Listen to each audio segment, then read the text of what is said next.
We'll put it on Mrs. Cole's card like usual.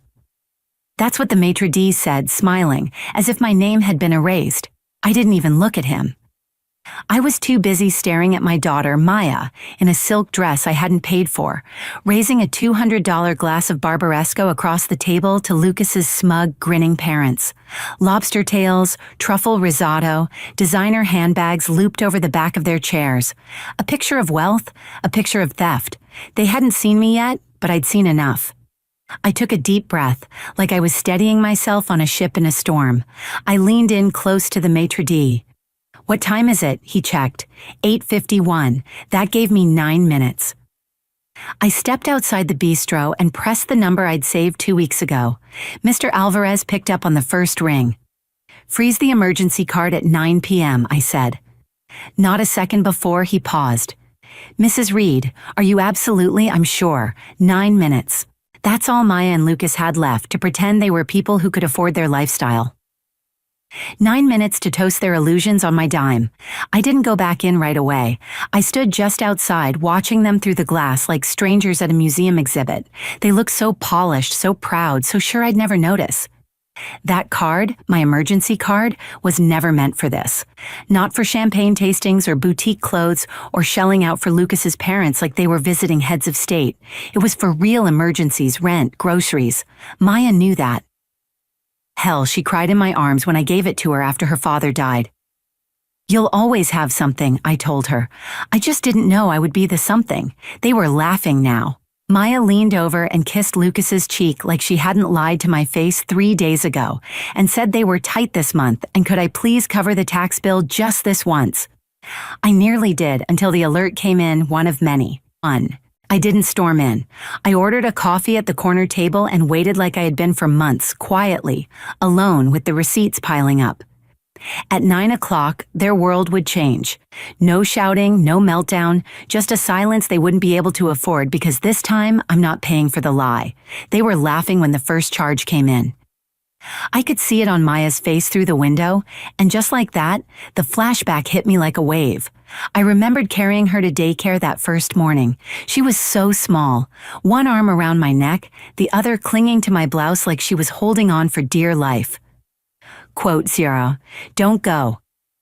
I'd kissed her temple and promised her, swore to her I'll always be there. That promise lived in the miles I drove to get her to school when we had no gas money. It lived in the cold sandwiches I packed for myself so she could have hot lunch.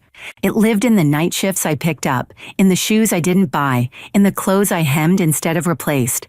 That promise grew roots in me, and now that promise had been sold back to me by the daughter I raised in little monthly bites, dinners, taxis, dress shops, quietly, thoughtlessly. She didn't ask me anymore. She just expected it. The emergency card was supposed to be a rope, a line I threw across the gap when she said she was drowning, but she turned it into a tap, one that never ran dry, one she never thanked me for. 3 weeks ago, she called crying because the oven broke. I sent money. The next day, she tagged a boutique in a photo, Maya's new favorite spot, and I saw the price tag still hanging from her sleeve. Last month, she told me she was too exhausted to cook. Lucas was traveling, work was too much. "Can you bring some of your lasagna?" So I did 3 trays, plus groceries for them. I watched her that night toss out the salad I'd made and order in sushi. They don't lie in big ways, just small, constant ones. White lies that stain over time. It's just a dinner. It's only temporary. We'll pay you back. But they never do, and the truth is, I never asked them to. I wanted to believe Maya still needed me, still loved me the way she did at 3 with her arms tight around my neck. But love doesn't drain your bank account, and call it gratitude. Now I sat just beyond their table, watching the seconds pass on my phone. 8:56. This time, I'm the one letting go, and I'm not whispering anything when I do. 2 weeks ago, I sat at my kitchen table with a pot of coffee, 2 Advil, and every single monthly statement from the past year. I didn't do it out of paranoia. I did it because something had shifted, not overnight, but gradually like a slow leak, 1,000 little excuses, 100 missed thank yous, and a charge at Barbaresco Bistro on a night they told me they were just staying in. So I started digging. I went line by line, dates, merchants, amounts. Then I opened Maya's Instagram and started cross-referencing. Her stories were public, always had been. Maya loved an audience. July 16th, celebrating Lucas's promotion. 2 entrees, $126.49, charged to my card that same night. August 3rd, wine tasting day, $488 at Cielo Cellars, also me. August 21st, girls spa day, $291.30, Lavender Ridge Spa. September 5th, our hearts and bellies are full, $232 at a farm-to-table place I couldn't pronounce. I printed them all, labeled them, highlighted matching charges. By the time I was done, it totaled $4,208.36 over 60 days. Not mistakes, not emergencies. A lifestyle, neatly disguised as neat. That's when I called Mr. Alvarez. I didn't want the card shut off yet. I wanted it documented, monitored, flagged for unauthorized use. She's my daughter, I told him, but this isn't right. He'd listened carefully, respectfully, and when I emailed the receipts, I CC'd myself twice. Tonight isn't about catching them, that part's done. Tonight is about timing because I know Maya. If I'd just confronted her in private, she would have cried, told me it was a mistake, claimed Lucas had used the card without asking, said they meant to pay me back, maybe even tossed in a memory to soften me. Remember the cinnamon rolls you used to make on snow days? I've heard all the tools in her kit, but she can't twist what happens in public. She can't pretend the card wasn't declined. She can't rewrite witnesses. She can't Instagram her way out of a dinner she didn't pay for. That's why I sat here calmly at 8:50, drinking lukewarm coffee, not planning waiting. The difference is everything. The last time I saw Lila, she was clearing tables during brunch rush with a towel slung over her shoulder and a smile that didn't fade, even when people snapped their fingers for her, like she was invisible. That was back when I came here for eggs and coffee every Sunday after church, before I stopped feeling welcome at my daughter's table. Now it was almost 9 o'clock, and Lila was the one who saw me first. She spotted me by the far corner window, lifted one brow, then nodded. I didn't wave, just placed my hand lightly on the folder, sitting next to my purse, the quiet signal we'd agreed on. 2 days ago, I called ahead. I know this is strange, I told her, but I think my daughter's been using my card for more than a few dinners, and she's there tonight, isn't she? Lila didn't hesitate. I've seen them in here a lot lately, she said. Big orders, bigger attitude. That's when I asked her for something no one ever expects from a woman my age, the receipts. I'm not trying to embarrass anyone, I said. I just need the truth on paper. She was quiet a moment. Then, come by before Friday, I'll have what you need. And she did. A stack of printouts in a plain envelope, all in Maya's name, all charged to Mrs. Eleanor Reed's card. Itemized, dated, tasting menus, paired wines.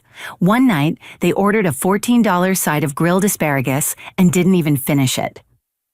Now tonight, Lila walked past my table like she was checking the room, slipped a folded napkin beside my coffee cup, and kept walking. Inside it, manager on duty, witness, present. I looked up and met her eyes across the room. She gave me the smallest, steadiest nod I've ever seen. That's the thing about people like Maya. They think the world runs on charm and convenience. They forget how many quiet women watch, serve, remember. They forget we talk. They forget we know. And sometimes, when the moment's right, we hand the truth to each other like folded napkins across a table. It would be easier to say this was just about the $4,200. That would make me sound bitter, maybe even petty. Old woman gets tired of footing the bill. Simple, digestible, but it isn't that simple. Money's just the receipt. What I'm really charging interest on is the disrespect, the slow erosion of boundaries, the way Maya's voice turned colder each time she asked for something, like I owed it to her, like she was doing me a favor by accepting my help. This dinner was never about getting paid back. It was about stopping the quiet theft of my future before it swallowed what's left of my peace. Maya doesn't know the truth yet, that my savings are thinner than they look, that I've had to dip into a retirement fund I once promised I wouldn't touch until I was really old, that if things kept going like this, I'd be out of options in 5 years.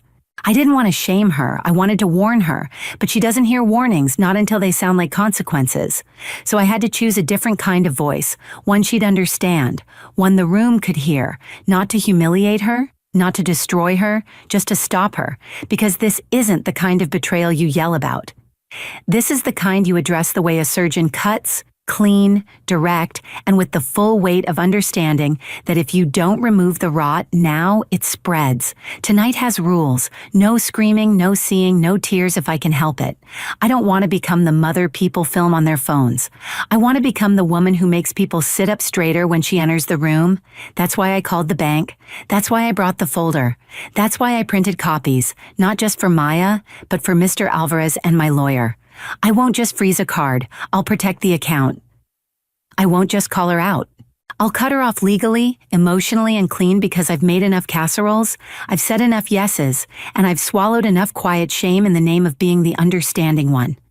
From here on out, I'm not looking for gratitude. I'm enforcing boundaries. 858. I watched her thumb swipe across the screen, head tilted just slightly, lips pursed in concentration. The Maya pose, the one she uses when she's posting something. She wants to look effortless, but calculated. It showed up in my notifications seconds later. Nothing like a special night with the in-laws. #grateful, #family first, #Portland Bistro life. There it was, a little video loop of their wine glasses clinking. Lobster, laughter, the Cole parents smiling too wide, Lucas's hand resting on the small of her back like they were the stars of some prestige drama dinner scene. She didn't tag me, of course, because I wasn't invited. Just included on the bill, but I still have family watching and I've got my own kind of audience. So I opened the group text thread with my sister-in-law, Mary Ann, one of the last people left who remembers who Maya used to be before the curated version took over. I typed, "Hope they enjoy the night." I paid enough for it and hit send. I knew what would happen next. Mary Ann has never been good at secrets and she loves a subtle jab. 10 minutes later, she liked Maya's post, then commented, "So sweet." And after Eleanor already paid for that event earlier today, busy woman, I saw it pop up under the video, just a sentence. Not rude, not loud, but Maya's smile in the next story, the one she filmed while laughing into Lucas's shoulder, looked a little tighter because she saw it. She always sees it. And for the first time tonight, she wasn't sure how much I knew. That's the beauty of precision. You don't need to yell. You just tap the glass, let it rattle. I went back to my coffee and took another sip, still bitter but satisfying because this wasn't the explosion. This was the tremor before the shift. I don't need a crowd on my side. I just need her to start wondering if I'm still playing the role she cast me in, the quiet, grateful mother who should feel lucky to be included in the caption. She can post all the filters she wants, but the bill's coming and she's holding the wrong card. Before 9 o'clock, everything was in place. The card, the documents, the people who'd remember. I hadn't come to catch her. I came to confirm what I already knew. 2 days earlier, I sat at my kitchen table and built the case.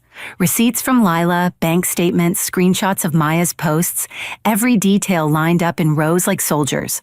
I highlighted charges, boutiques, wine bars, weekend stays, then matched each one to her digital breadcrumb trail.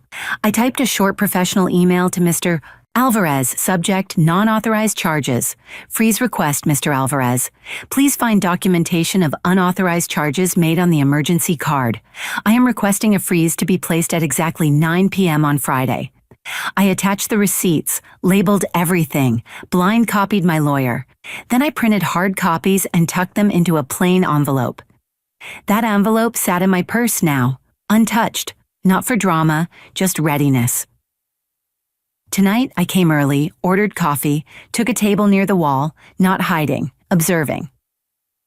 At 8:57, I placed my phone screen up on the table, ringer off. I didn't need to touch it. The timing was already set. Maya still hadn't seen me. She was 3 tables away, leaning into Lucas, laughing at something his father said. She touched her napkin to the corner of her mouth like she was on camera. Probably was. She always liked having an audience. Well, now she had one. Lila passed my table casually, setting down a folded napkin beside my coffee. Inside, written in tight handwriting, "Marco and I will back your story." Time-stamped logs saved. I didn't look up, just nodded once. It's easy to assume that being older means being invisible. They think we don't know what things cost, how cards work, how to set a digital trail. But I've seen more betrayals at work and in family than Maya's had birthdays. They forget that quiet women remember, and that when the moment comes, we don't shout, we document. I took another sip of coffee. 2 minutes to go. The check hadn't been called yet. The smile hadn't cracked yet, but everything was in motion. And when the lights flickered, when the card failed, I wouldn't say a word. The evidence would do the talking. It was almost time. I reached into my purse, pretending to fish for my wallet, and brushed against my phone. The screen lit up automatically, and there it was, the old voicemail still pinned to the top. I didn't mean to open it. I just tapped it out of habit. Maya's voice crackled to life. "I'll be okay, Mom. Don't worry. I just wanted to say thank you again for helping us with the rent. I know it's a lot. We'll pay you back when things are better, I promise." I remembered that day. She'd left the message after we sat on the floor of her empty living room, drinking tea out of mismatched mugs. Lucas had lost his job. They were 3 months behind on everything. Maya looked exhausted, hair in a knot, dark circles under her eyes. I brought groceries that week, paid the landlord, sent flowers to cheer her up. She cried when she hugged me. That was 5 years ago. Now I looked at her through the restaurant glass, draped in silk, fingers jeweled, smiling like she belonged to some life I'd never seen her earn. And suddenly all I could picture was my kitchen, the late light, the same corner where her father used to stand peeling apples, his photo on the fridge, the envelope I once slipped into her coat pocket after she said, "We'll figure it out." I'd believed her promises, and now I was watching her spend them. It wasn't the money. It was how fast she erased the struggle, how quickly I became background, an automatic deposit, a mother shaped like a safety net. I stared down at the table. The light from the pendant above me caught the edge of my teacup, casting a ripple across the folder. The silence hit deeper than the voicemail, because I realized I'd been holding on to that little message like it meant something, like it proved Maya still had a conscience, but all it proved was that she once knew how to sound sorry. I tucked the phone away and folded my hands in my lap. Across the room, the waiter approached their table with the check, 9 o'clock right on time. The moment hung in the air like the last note of a song. I watched the waiter nod politely, slide the folio onto their table, and step back. Maya reached for it, all smiles, no hesitation, no guilt, just habit. She didn't even glance at the card before handing it over. I knew which one it was, my emergency card, gold-edged, still bearing my name, though the lettering had started to wear from use. Lucas leaned back in his chair, grinning at his parents like he was about to deliver a well-rehearsed finale. That's when my phone buzzed. "Maya, Mom, you coming?" My stomach dropped. For a split second I panicked, thought maybe she'd seen me, maybe she was about to leave, or worse, that the waiter would walk away with the check before the freeze fully hit. But then another notification rolled in, right behind it. Instagram, Maya Cole posted a new story. I tapped it open with one hand, eyes still locked on the table across the room. She'd posted a photo of dessert, some flourless chocolate thing with spun sugar and edible flowers, captioned, "Perfect night, just perfect." She wasn't texting because she saw me. She was texting because she wanted me to see, to feel the exclusion, the pageantry, the invitation to a room I was never meant to step into. Not physically, not emotionally. That text wasn't a check-in. It was a performance cue, a reminder that I still lived on the outskirts of her curated life. And just like that, the panic faded because she was still in the spotlight, still blind to the setup, 9-0-1. The waiter stood politely at the edge of their table, folio in hand. Maya took it with practiced ease, smiling up at him as if she owned the place. Without missing a beat, she reached into her clutch and pulled out the emergency card. My card. Her fingers moved without thought. This wasn't a moment of debate, it was muscle memory. She didn't even look at the name on it. Lucas, legs crossed, leaned back and winked at the waiter like he was in on the arrangement.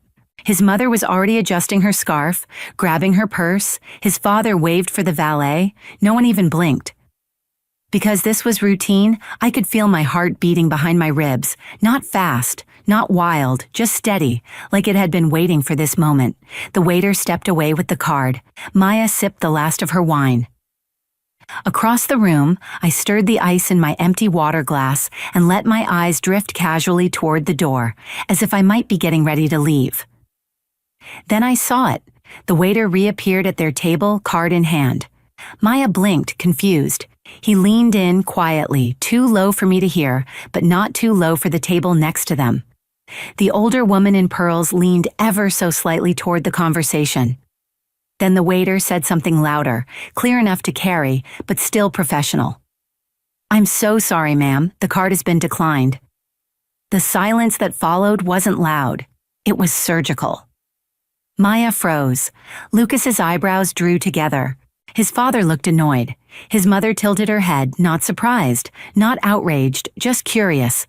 Maya tried to laugh it off, but her voice caught mid-breath. She opened her clutch again, searching, not for another card, for a story, a lie she could use to patch the moment before it bled out onto the tablecloth. Lucas leaned in, whispering something to her. She shook her head. The waiter waited, hands folded neatly in front of him. The table next to them wasn't pretending not to listen anymore. And me? I reached into my purse, not for my card, for the envelope. The receipts rustled softly as I slid them out, one edge peeking over the flap. No shouting, no grand gesture, just a quiet walk across the floor, truth in hand as the illusion finally cracked. 9-02. The first decline cracked the surface. The second one shattered it. Maya tried again. Same card, same smile, this time tighter, like a thread pulled too far. The waiter stepped away briefly, ran the charge again. I watched the screen light up from across the room as he swiped it. Declined. He returned, voice lower now. I couldn't hear the exact words, but I didn't need to. Lucas's expression told the story. His smirk vanished like someone flipped a switch. He sat upright, shoulders stiff. "It's probably the network," Maya mumbled, too loud, eyes darting toward her in-laws. "Or fraud protection. Sometimes it flags places like this." It was a line I'd used once 6 years ago when I'd forgotten to tell the bank I was traveling. Maya had remembered. She just didn't realize the fraud flag had come from me. Across the table, Lucas's mother exhaled, one hand frozen mid-reach for her purse. She wasn't amused. She was embarrassed, and I knew in that quiet moment of still forks and unfinished wine that the mask had dropped. They weren't sophisticated. They weren't hosting. They weren't the couple everyone should envy. They were caught. I stood slowly, picked up the envelope, and walked. Not rushed, not angry, just calm, clear, like I was delivering a receipt, which I was. A few heads turned. The table next to them stopped pretending altogether. When I reached their table, Maya finally looked up. Her mouth opened. No words came. I didn't need to speak. I placed the envelope on the white linen tablecloth gently, then slid it toward her, lined up square with her plate. I tapped the top once, just enough for her to know. Read it, all of it. She reached for it with shaking fingers, pulling it open just as the waiter stepped back again. "Would you like to use a different card?" he asked, to no one in particular. Lucas fumbled for his wallet. His father looked away. His mother dabbed her mouth with her napkin, eyes flat and distant, as if she wasn't really surprised at all. I turned before Maya could look up again. Because there was nothing left to say, the receipts would speak louder than I ever could. Maya didn't open the envelope right away. She held it like it might burn her, like some part of her still hoped it was a love note or a gift or some soft thing she could smile her way through. But then she opened it. Her eyes scanned the first page, then the second, and then her fingers started trembling. At the top, in plain black ink, I'd typed, "Non-authorized charges, $4,208.36. Last 60 days, transactions under review, emergency card revoked, documentation on file, no bold, no red ink, no dramatic highlighter, just dates, locations, charges, and silence." Lucas leaned over to read, but Maya pulled the papers close, shielding them like a child caught cheating on a test. "Mom," she started, her voice cracking, but I didn't stop, didn't answer, didn't flinch, because I wasn't here to discuss the evidence. I was here to deliver it, let them feel the weight of it, page after page of indulgences they never earned, no emotion, just numbers. I saw Lucas's face shift from confusion to something closer to calculation. His eyes jumped between the figures, his hand halfway to his jacket pocket. He was doing math, damage control. That's when I knew Maya hadn't acted alone. She'd made herself the face, but Lucas had been swiping right alongside her. They both drank the wine. They both took the weekend trips. And now they were both staring at a bill, a real one. Behind them, Lucas's parents sat frozen, not speaking, not interrupting. His mother gave me the smallest of nods, not kind, not cruel, just acknowledgement. Maya tried one last reach. "Why are you doing this here?" she whispered, cheeks flushed. I looked her dead in the eye. "Because here," I said, "is where you spent it." Then I turned, one clean pivot, no drama, no lingering. The room didn't erupt. It didn't need to. The receipts had already done what I couldn't, proved I'd been paying for a life I was never invited into. And now the credit was gone. The truth sat on the table, and for once they couldn't walk away from the bill. My phone buzzed in my hand. "Mr. Alvarez, text message, fraud report acknowledged. Card frozen at 9 o'clock as requested. Review pending." We flagged the account and removed the authorized user. I didn't show her the screen. I didn't need to. Because she knew. She wasn't just cut off. She was named. "Maya," I said, still standing, "you're no longer on the account. The bank will follow up about restitution for the non-authorized charges. That part's not up to me." Her mouth fell open. She blinked, fast and furious, like she was searching the air for an exit. "This is insane," she whispered. "You don't do this to family." I tilted my head. "You don't use family," I said, "and you don't spend them." The silence around the table swelled. Maya gripped the folio like a lifeline. She looked to Lucas, to his parents, to anyone who might still see her as polished and perfect. But the room had shifted. Lucas's mother crossed her arms, lips pressed into a flat line. His father pulled out his wallet and dropped his card into the folio without a word. Even he wasn't going to cover her now. That's when I saw it. Not just anger, but fear. Not loud, not dramatic. Just the first raw edges of someone realizing the act was over. She was alone on the stage and no one was clapping. I turned to leave. Behind me, I heard it. Faint, broken. "Mom, wait, please." But I didn't turn back, because I wasn't the one who walked away first. She was. I didn't stay to watch the fallout. I made it to the coat rack, took my time slipping each arm through the sleeves, and only glanced back once. That was all I needed. Maya was frozen mid-sentence. Receipts spread out across her plate like broken glass. Lucas sat stiffly, arms crossed, while his parents looked away like they didn't want to be associated with whatever she was saying or whatever she'd become. But what struck me wasn't the silence. It was who broke it. From the corner of the room, a soft voice cut through. "Are you kidding, Maya?" Everyone turned. Lucas's younger sister, quiet as wallpaper until now, was standing just behind their table. I hadn't even seen her arrive. Slim, pale, dressed simply, not flashy, not polished, but her voice was sharp. "I told you not to drag her into this again," she said. "You promised." Maya looked stunned. "Jess, what are you even?" Jess didn't let her finish. "I was at Mom's last month when you called Eleanor asking about the broken oven. You were wearing new boots, drinking sparkling water like it was wine." She turned to Lucas. "And you? You told me you were, working late while you two were in Cannon Beach." Jess's voice didn't rise. She wasn't performing. She was done. "I'm not covering for you," she said. "Not tonight, not ever again." Lucas's mother said something then. I didn't catch the words, but it made Lucas flinch, and it made Maya fold in on herself like a napkin being cleared from the table. The next day, Marianne texted me the rest. Lucas's parents refused to cover the bill, said if their son couldn't manage his marriage, they certainly weren't going to bankroll it. Jess offered to pay for her meal separately, then left. Maya and Lucas had to scramble. No backup card, no emergency fund. The bank wouldn't reverse the freeze, and Mr. Alvarez had flagged the charges for investigation. If they didn't pay, the vendors would be notified, including the hotel, the spa, the boutique, with the faux leather trench she'd posed in like it was Prada. By Monday, Maya's Instagram was quiet. No stories, no photos. The silence said more than anything she could post. And I didn't feel triumphant.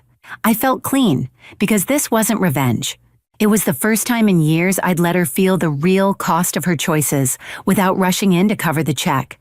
She thought family meant a safety net, but I was never the net. I was the spine, and I just stopped bending. I didn't press charges, not for the dinner, not for the card. That would have given Maya a story to cry over. My mother had me arrested, she'd say, and someone somewhere would believe her. No, I chose something sharper than court. I chose control. That Monday, I removed her from every remaining account, not just the emergency card, all of it. She lost the backup login to the utility auto-pays, the just-in-case access to the rainy day CD, the forgotten line on the mortgage where she'd once been listed for convenience. I called Mr. Alvarez personally and asked for all documentation. I wanted everything she'd charged, bundled, itemized, and noted as pending review. If she tried to spin it, she'd be facing not me, but a paper trail and a corporate fraud team with no reason to be sentimental. The final twist? I called 2 vendors, the boutique and the spa, and informed them the charges may be disputed. I can't guarantee those charges will hold, I said politely. You may want to collect from the user directly. The couple now had a choice: settle the bill out of pocket or let the vendors come after them. By Sunday, I'd heard from no one. No apology, no explanation, and that was fine. Because a week later, something better arrived. Not a text from Maya, a small card in the mail from Lucas's grandmother. I saw what you did. I'm sorry it came to this. But it needed to. We raised them softer than we should have. Your strength reminded me of what real family looks like. There was no check inside, no plea, just flowers from her garden pressed between 2 index cards. And it was more valuable than any reimbursement. Old Woman Narrator 23.08 Govarit. Thank you for listening all the way to the end. Do you think family loyalty should have limits, or does love excuse everything? Let us know in the comments and tell us where you're watching from.